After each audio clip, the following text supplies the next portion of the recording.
Despotovca. Forum Bošnjaka muslimana pozvao je vladu i ostale državne institucije da konstituišu dokumentaciono-istraživački centar i stvore formalno pravne pretpostavke za utvrđivanje istine o svim događajima sa elementima mogućih zločina iz perioda 1991-2001. Forum je povodom godišnjice otmice iz voza u stanici Štrpci ocijenio da demokratska Crna Gora ne može biti srećna na prikrivenim ranama. Forum Bošnjaka muslimana podsjeća da je 27. februara 1993. 19 putnika građana Crne Gore i Srbije oteto i likvidirano samo zbog imena i prezimena. Današnja demokratska Crna Gora, kažu, ne može biti srećna na prikrivenim ranama.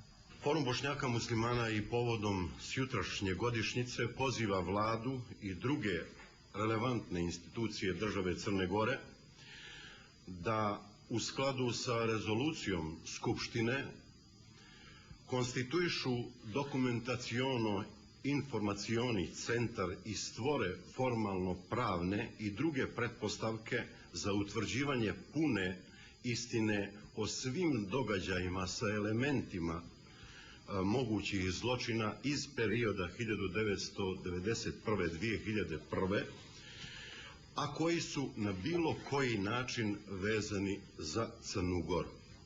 Prošlo je i 15 godina od etničkog čišćenja Bukovice kod Pljevalja, 16 godina od deportacije više stotina bosanskih izbjeglica Republici Srpskoj, od kojih je najmanje 100 odmah likvidirano, kao i 8 godina od likvidacije kosovskih izbjeglica u Kaluđerskom vazu kod Rožaja. Izazov svojevremenog suđenja i osude u odsustvu ubice porodice Klapuh iz BiH na putu ka Plužinama, kao i presude jednom od aktera otmice i likvidacije putnika iz voza Beograd-Bar, nijedan od ovih slučajeva nije do kraja apsolviran, odnosno rasvijetljen.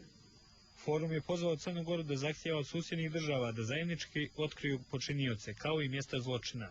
Poručeno je i da bi izgradnja velikog spomenika u centru Podgorice bila prava utjeha porodicama žrtava.